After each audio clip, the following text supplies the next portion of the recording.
Hi everyone, সকলকে স্বাগত। আমরা রেশিও অ্যান্ড প্রপোর্শনের যে সেটগুলো আলোচনা করছিলাম, আজকে আমরা তৃতীয় নম্বর পার্টটা আলোচনা করব। আমরা প্রত্যেকটা পার্টেই কি করছি না, অঙ্কের সাথে কনসেপ্ট ক্লিয়ার করছি। আগে আমি কনসেপ্টটা ক্লিয়ার করছি, তারপরে সেই রিলেটেড অঙ্ক নিয়ে আসছি, এবং যে কনসেপ্টগুলো, যে অংশটুকু বাকি রয়ে যাচ্ছে সেগুলো কি করছি, অঙ্কের মাধ্যমে সেই কনসেপ্ট ক্লিয়ার করে দিচ্ছি। চলো তাহলে আজকে শুরু করা যাক। আজকে রেশিও প্রপোর্শনের তৃতীয় দিনে আমরা কি শিখব, চলো দেখা যাক। কনসেপ্ট টুটা কি আমরা আগে আলোচনা করে নিয়েছি, যে চতুর্থ সমানুপাতির ক্ষেত্রে চতুর্থ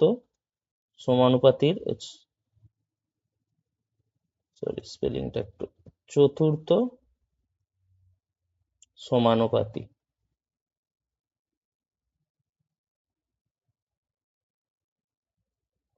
এক্ষেত্রে কি করেছিলাম আমরা, চারটে সংখ্যা দেখো, a is to b সমানুপাতি c is to d, এটা করেছিলাম।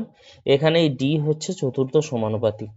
তাহলে এখান থেকে আমরা এটাকে কিভাবে লিখতে পারি, a বাই b, এটার জন্য আমরা ইকুয়াল লিখতে পারি c বাই d। তাহলে এখান থেকে আমরা কি পেয়েছিলাম, a into D equal to B into C. এটা হচ্ছে মূল ফান্ডা। চতুর্থ সমানুপাতি যখনই কোনো জায়গায় কোনো অঙ্কের ক্ষেত্রে নির্ণয় করতে বলবে, তখনই আমরা এই ফান্ডাটা ইউজ করব, a into D equal to B into C. চলো পরে আরেকটা কনসেপ্ট আছে, সেটা একটু আলোচনা করে নিই। সেইটা কি হচ্ছে না, আজকে আমরা যে কনসেপ্টটা আলোচনা করব, ভেরি ভেরি ইম্পর্টেন্ট, সেটা হচ্ছে মধ্য সমানুপাতি। মধ্য সমানুপাতি বা ইংলিশে এটাকে কি বলে, মিন প্রপোর্শন।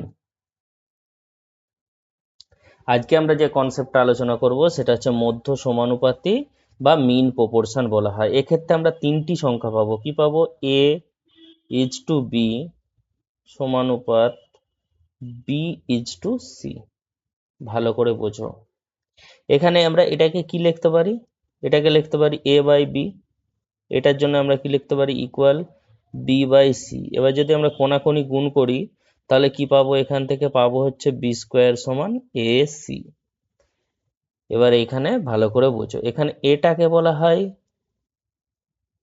প্রথম সমানুপাতি, ইংলিশে কি বলে, ফার্স্ট প্রপোর্শন। বিটাকে বলা হয় মধ্য সমানুপাতি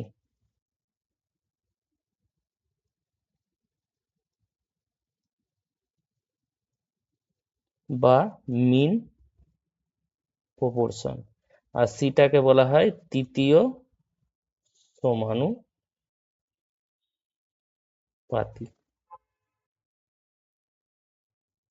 তাহলে এখান থেকে আমরা কি পাবো, এখান থেকে বি সমান কি পেয়ে যাব, বি সমান √ac। আর এখান থেকে যদি সি বের করতে চাই, সি সমান তৃতীয় সমানুপাতি সমান বি স্কোয়ার বাই এ। এই দুটো জিনিস মনে রাখবে, তৃতীয় সমানুপাতি সমান B square by A, C সমান, আর মধ্য সমানুপাতি বি সমান √ac। এবার এই কনসেপ্টটা কাজে লাগিয়ে আজকে আমরা অঙ্ক করব। আমরা চতুর্থ সমানুপাতি আর মিন প্রপোর্শন অর্থাৎ মধ্য সমানুপাতি নিয়ে অঙ্কগুলোকে আলোচনা করব। চলো শুরু করা যাক। প্রথম অঙ্কটা কি বলেছে, প্রথম অঙ্কটা বলেছে 12, 24, 27 এর চতুর্থ সমানুপাতি হচ্ছে এ। চতুর্থ সমানুপাতি এ বলে দিয়েছে। 36 এবং 36-এর তৃতীয় সমানুপাতি সমান, সরি এখানে অঙ্কটা একটু পড়তে ভুল করছো। 12, 24 আর 27 এর চতুর্থ সমানুপাতিটি এ এবং 36-এর তৃতীয় সমানুপাতির সমান। তাহলে এ এর মান নির্ণয় করো। এখানে আমি a সমান 12 করতে পারি, b সমান 24, c সমান, চতুর্থ সমানুপাতি বের করতে গেলে কি বলা হয়, a ইন্টু ডি সমান b ইন্টু c।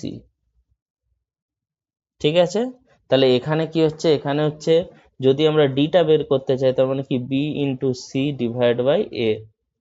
এইটা মনে রাখো যে চতুর্থ সমানুপাতির এইটা। তাহলে এখান থেকে আমরা চতুর্থ সমানুপাতিটা কি পাবো, 24b, 24 ইন্টু সি, সি হচ্ছে 27 ডিভাইড বাই 12, 12 দুগুণে 24। তাহলে এক্ষেত্রে চতুর্থ সমানুপাতি কত পেয়ে গেলাম, 54।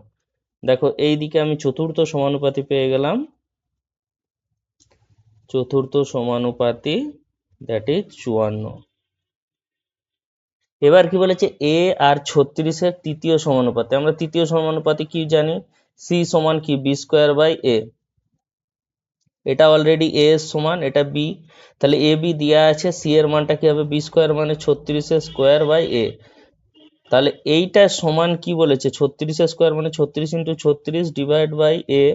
এইটা আর এর চতুর্থ সমানুপাতি 54 সমান, এটা বলেছে। তাহলে এখান থেকে কাটাকাটি করো, 18 দিয়ে কাটলে 18 দুগুণে 36, 3 18 54, 3 12 36। তাহলে এখান থেকে এ পেয়ে যাব কত হচ্ছে 12 দুগুণে 24। তাহলে এর মান কত পেয়ে গেলাম আমরা 24। তাহলে এখানে অ্যান্সার হচ্ছে এ। কিছুই নয়, এই তিনটে সংখ্যার কি চতুর্থ সমানুপাতিটা এ আর 36-এর তৃতীয় সমানুপাতি সমান।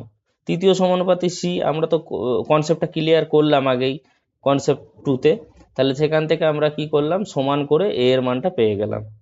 একদমই ইজি অঙ্ক, শুধু কনসেপ্টটা ক্লিয়ার রাখো তাহলেই কিন্তু করতে পারবে। পরের অঙ্কটা দেখবো, একই টাইপের অঙ্ক। বলছে পি, যদি 8 20 এর তৃতীয় সমানুপাতি পি হয় এবং 3 5 24-এর চতুর্থ সমানুপাতি কিউ হয়, তবে 2p প্লাস কিউ এর মান নির্ণয় করো। প্রথমেটা কি বলেছে, 8 আর 20 তৃতীয় সমানুপাতি। তৃতীয় সমানুপাতি আমরা কি জানি, সি সমান কি বি স্কোয়ার বাই এ। এটা মাথায় রাখবে খেয়াল করে। তাহলে এখানে তৃতীয় সমানুপাতি কি বলেছে, পি। পি সমান কি হবে বি স্কোয়ার মানে এটা বি, 20 স্কোয়ার বাই 8। তার মানে কি 20 ইন্টু 20 বাই 8, 4 5 20, 4 2 8, 2 10। তার মানে এখান থেকে আমরা কি পেয়ে গেলাম, পি এর মানটা 50 পেয়ে গেলাম, 50।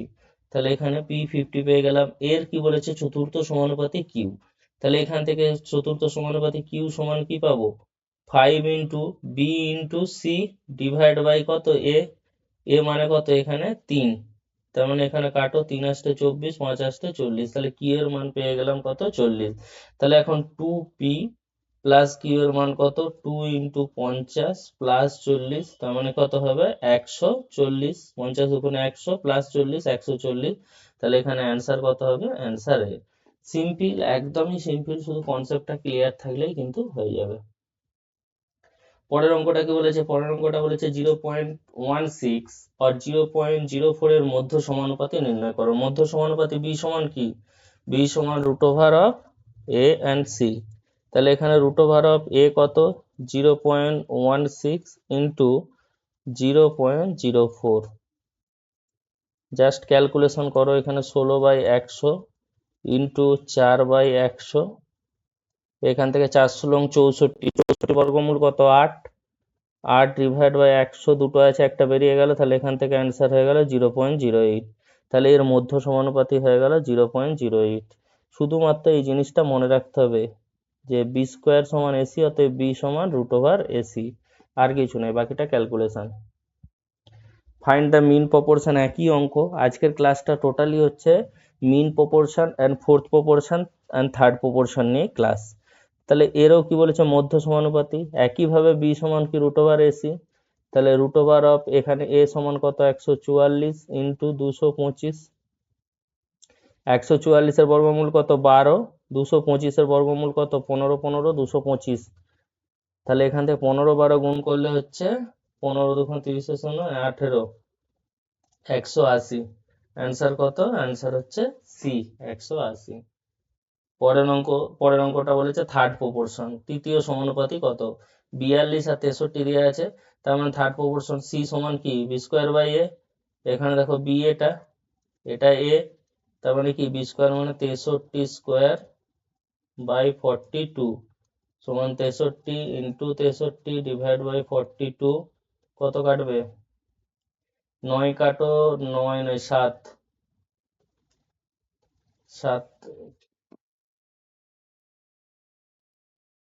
সরি। তাহলে এখানে কত হচ্ছে,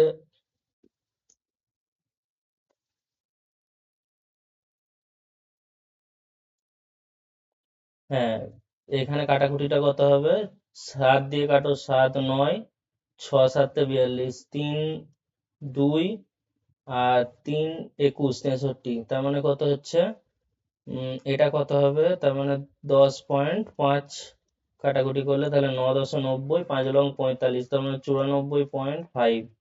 অ্যান্সারটা কত আসবে 94.5। কিছুই না, জাস্ট ক্যালকুলেশন, এখানে কাটাকুটি আর কিচ্ছু নেই। Third proportion.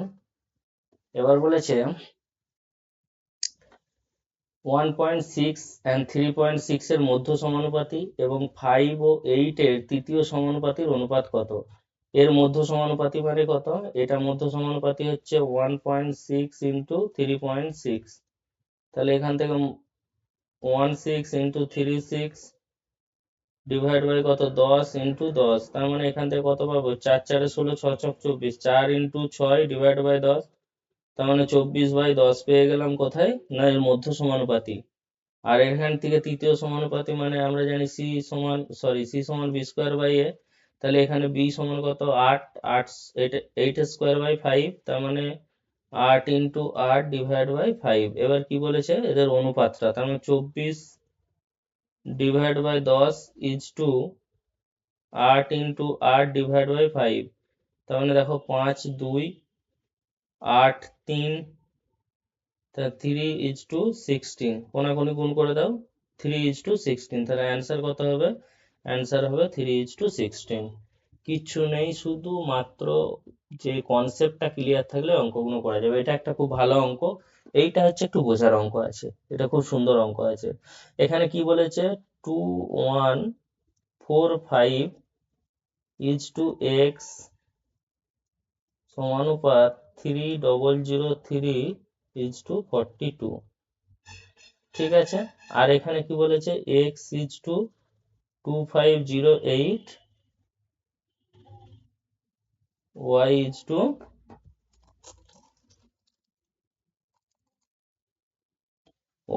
টু কি হচ্ছে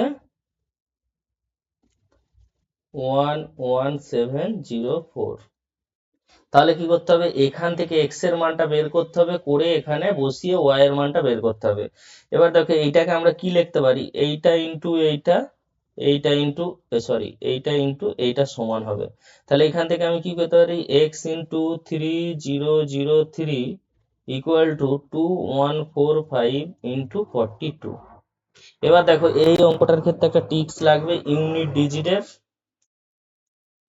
কনসেপ্টটা কাজে লাগাবো। ইউনিট ডিজিট মানে কি, কোনো একটা সংখ্যা ধরো গুণ করলে 5 ইন্টু 2 10, এর ইউনিট ডিজিট কি 0। এই যে কনসেপ্টটা, এটা কাজে লাগাতে হবে। এখানে দেখো 212 ইউনিট ডিজিট কি 2, এখানে ইউনিট ডিজিট কত 6, এখানে 0, এখানে 6, সেই কনসেপ্টটাই লাগবো। এবারে এখানে দেখো 5 আর 2 এ গুণ যদি করা হয় সবসময় কি আসবে, এর ইউনিট ডিজিটটা এখানে যা খুশি আসতে পারে, এখানে যা খুশি আসতে পারে, কিন্তু শেষটা কি হবে, 0 হবে। একইভাবে 3 এর সঙ্গে কত গুণ করলে এখানে 0 আসবে ইউনিট ডিজিটটা। একমাত্র কি হচ্ছে, এক্স এর ভ্যালুটা কি হতে হবে, এখানে যা খুশি থাকতে পারে 0 হতে হবে, তবে এটা 3 দিয়ে গুণ করলে ইউনিট ডিজিটটা কি হবে, 0 হবে। তাহলে এখানে এক্স এর মানটা হচ্ছে, এক্স এর যে মানটা পাওয়া যাবে তার ইউনিট ডিজিটটা অবশ্যই 0 হবে। একইভাবে দেখো এইটাকে যদি করো, এইটা সমান কি হবে, এক্স ইন্টু 11704, এটা গুণ হবে, আর এটা গুণ হবে, তাহলে ইকুয়াল ওয়াই ইন্টু 2508। এবার দেখো এখানে x এর মানটা যদি 0 হয়, লাস্ট ডিজিটটা, এর সঙ্গে কি এর লাস্ট ডিজিট মানে কি 4 আছে, তাহলে গুণ করলে অবশ্যই এর লাস্ট ডিজিটটাও 0 হতে হবে। এবার এমন একটা সংখ্যা y এর শেষটা হতে হবে যাতে করে, যদি এখানে ইউনিট ডিজিট কত আছে 8, 8 এর সঙ্গে গুণ করলে 0 হতে পারে। একমাত্র 8 এর সঙ্গে কি কি গুণ করলে 0 হতে পারে, 8 ইন্টু 0, 8 ইন্টু 5। এবারে অপশন দেখবো কোন সংখ্যাটা 0 অথবা 5 আছে। যদি দুটো আসে তাহলে সেক্ষেত্রে অ্যাম্বিগুয়াস হয়ে যাবে, এই ধরনের ক্ষেত্রে অপশানে কিন্তু দুটো দেবে না। তাহলে আমরা এখানে দেখবো অপশানে কি আছে, 0 আছে, দেখো একমাত্র একটা অপশান আছে 0, তাহলে মানে এইটা অ্যান্সার হতে পারে। এখানে ইউনিট ডিজিটের কনসেপ্টটা কাজে লাগাতে হবে। দেখো এখানে আমি এখান থেকে পেয়ে গেলাম যে এক্স এর ইউনিট ডিজিট মানে এক্স যে সংখ্যাটা আসবে এর আগে যা খুশি থাকতে পারে, যে সংখ্যাটা আসবে তার শেষ অঙ্কটা কিন্তু 0 হবে। একইভাবে যদি 0 এর সঙ্গে কোনো কিছু গুণ করো 0ই হবে, তাহলে এর লাস্ট ডিজিটটা 0 হবে। কিন্তু এখানে কি আছে, 2508 মানে কি লাস্ট ডিজিট 8 আছে। এবারে 8 এর সঙ্গে কি গুণ করলে আমরা 0 পাবো, দেখো অনলি 0 অথবা 5, যেহেতু অপশানে কি আছে 0 আছে, তাই আমরা 0টাকে পিক করব এবং এটাই অ্যান্সার হবে। এটা কিন্তু একটা কনসেপচুয়াল ভালো অঙ্ক, এটা ভালো কনসেপচুয়াল অঙ্ক। এটা যদি তুমি ক্যালকুলেশন করতে যাও তুমি ফেঁসে গেলে পরীক্ষার খাতায়। এটাকে এইভাবে ট্রিক্স অ্যাপ্লাই করে করতে হবে। ইউনিট ডিজিটের ক্লাস আমি আরো নিয়ে আসবো, আপাতত তোমাদেরকে আমি এইটুকুনি বোঝালাম, ইউনিট ডিজিটের আলাদা করে ক্লাস নিয়ে আসবো। চলো পরের অঙ্কটা দেখা যাক। পরের অঙ্কটা কি বলেছে যে 12.8 64.8 এর মধ্য সমানুপাতি এক্স, 38.4 57.6 এর তৃতীয় সমানুপাতি ওয়াই হলে 2x:y এর মান কত? এখানে দেখো এক্সটা বলেছে মধ্য সমানুপাতি, তার মানে এটা কি হবে, এক্স এর মানটা হবে 12.8 ইন্টু 64.8, এটা হবে। তাহলে এইটাকে আমরা কি লিখতে পারি, 128 ইন্টু 648 ডিভাইড বাই কত, 10 ইন্টু 10। তাহলে এখান থেকে 128 আছে, আমরা 64 ইন্টু 2 করতে পারি 128, প্লাস 81 ইন্টু 8, 8 একে 8, 28টে 64 ডিভাইড বাই 10 ইন্টু 10। এখান থেকে দেখো 64 8 81 9 বর্গমূল, আর 8 দুগুণে 16 মানে 4 ডিভাইড বাই 10, আমরা এক্স এর মানটা পেয়ে গেলাম। এবার ওয়াই এর মানটা কি পাবো, ওয়াই এর মানটা বলেছে তৃতীয় সমানুপাতি, তৃতীয় সমানুপাতি সি সমান কি বি স্কোয়ার বাই এ, তার মানে এখানে ওয়াই সমান কি হবে 57.6 স্কোয়ার মানে 57.6 ইন্টু 6, 57.6 ইন্টু 57.6 ডিভাইড বাই কত হবে 38.4। একটা দশমিক উঠে গেল, একটা দশমিকের জন্য একটা শূন্য আসবে, 576 ইন্টু 576 ডিভাইড বাই 384 ইন্টু 10। তাহলে এখানে দেখো 192 ইন্টু 2 করলে হচ্ছে 384, আর 192 ইন্টু 3 করলে 576। তাহলে 192 দিয়ে যদি কাটো, এটা 3, এটা 2, 2 দিয়ে যদি এটা কাটো 288। তাহলে এখানে আমরা কি অপশানে কি চেয়েছে, 2x:y, তাহলে 2x:y এটা যদি করতে হয় 2 ইন্টু 8 ইন্টু 9 ইন্টু 4, 2 দিয়ে গুণ করে দিলাম 2x divide 10 is to 3 into 288 is to divide by 10, 10 10 কেটে গেল। আচ্ছা 3 দিয়ে যদি কাটে 3 3 9, 3 দিয়ে কেটে গেল, 8 দিয়ে কি কাটবে এটা, 4 দিয়ে যদি কাটে 4 7 28, 4 দুগুণে 8 72, 8 9 3 3, তার মানে এখান থেকে কি আসছে 2:3। তাহলে অপশন কত আছে, অপশন আছে এ।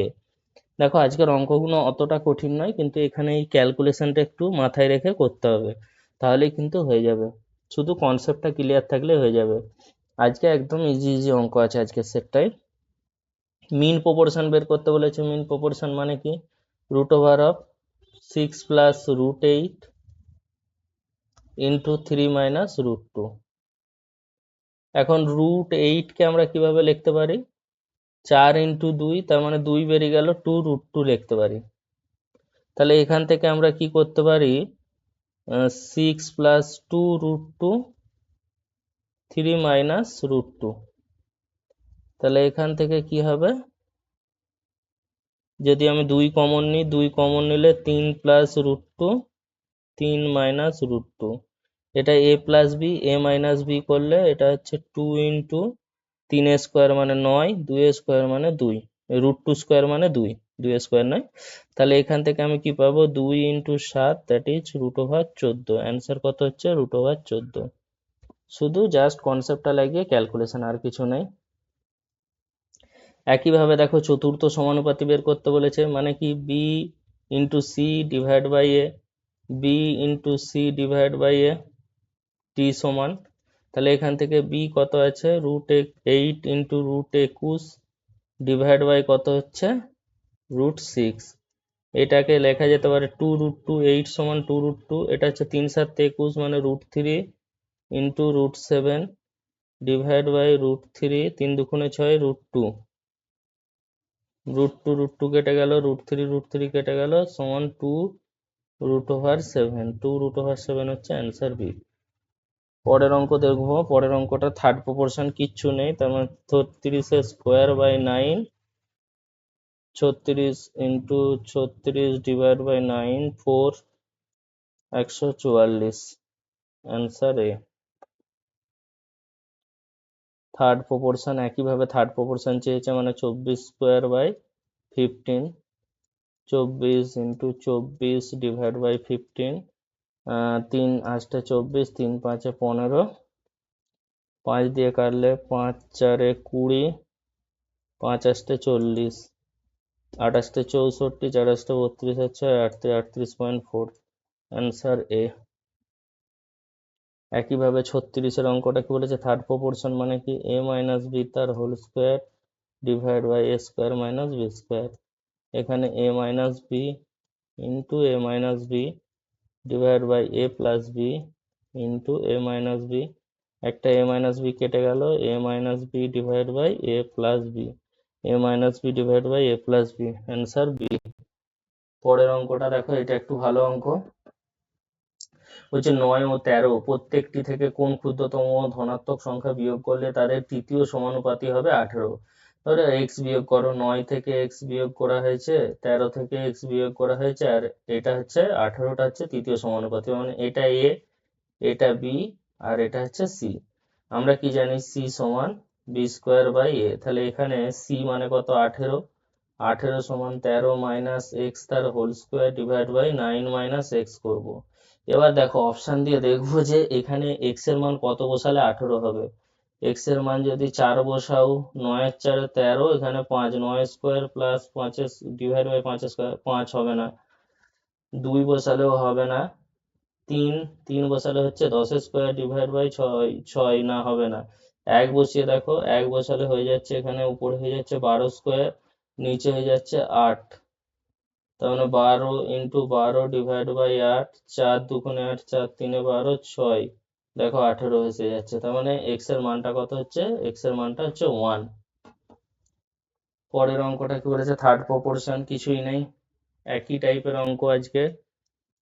ডিভাইড বাই 1/6 সমান কি হবে, 1/4 ইন্টু 1/4, 1/6টা যদি উপরে যায় গুণ হয়ে যাবে, 3 দুগুণে 6, 2 দুগুণে 4, মানে 3 এর 8, 3 এর 8 অ্যান্সার এ। পরের অঙ্কটা দেখো, চতুর্থ সমানুপাতে আছে X Y Z, X Y Z W, তার মানে X W equal to Y Z, এটা হচ্ছে কনসেপ্ট। চতুর্থ সমানুপাতে যদি থাকে, এক্স সমান 3 বলে দিয়েছে, ডব্লু সমান 39 বলে দিয়েছে, ওয়াই সমান 13 বলে দিয়েছে, জেড এর মান বের করতে বলেছে। 13 দিয়ে গুণ করো 3, জেড সমান 3 3 9, তাহলে আমরা এখান থেকে কি পেয়ে গেলাম, জেড এর মান 9।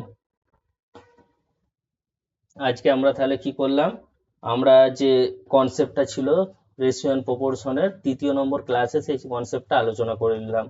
এরপরের যে আপকামিং ক্লাস আছে সেগুলোতে আমরা কিন্তু এই রেশিও এন্ড প্রপোর্শনের একদম পোস্টমর্টম করে দেবো, মানে জিরো লেভেল থেকে একদম হাই অ্যাডভান্স লেভেলে চলে যাব। প্রত্যেকটা অঙ্ক আমি কিন্তু আমার সাজানোই রয়েছে হচ্ছে জিরো লেভেল থেকে একদম অ্যাডভান্স লেভেলে, এবং তোমরা আমার সঙ্গে অঙ্ক করতে থাকো, দেখবে অঙ্ক তোমরা অনেক শিখে গেছো এবং তোমরা আগের থেকে অনেক ইমপ্রুভমেন্ট করেছো। শুধুমাত্র ক্যালকুলেশনটা খেয়াল রাখো, আমি টাইপ ওয়াইজ অঙ্কগুলো করাচ্ছি একদম, এবং কনসেপ্ট ওয়াইজ তোমরা কিন্তু খেয়াল রাখো। এইভাবে প্র্যাকটিস করতে থাকো। আজকে এই পর্যন্তই থাক, পরের ক্লাসে আমরা আবার আলোচনা করব রেশিও প্রপোর্শনের আর একটা এভারগ্রিন ইম্পর্টেন্ট কনসেপ্ট নিয়ে। চলো আজকে এই পর্যন্তই।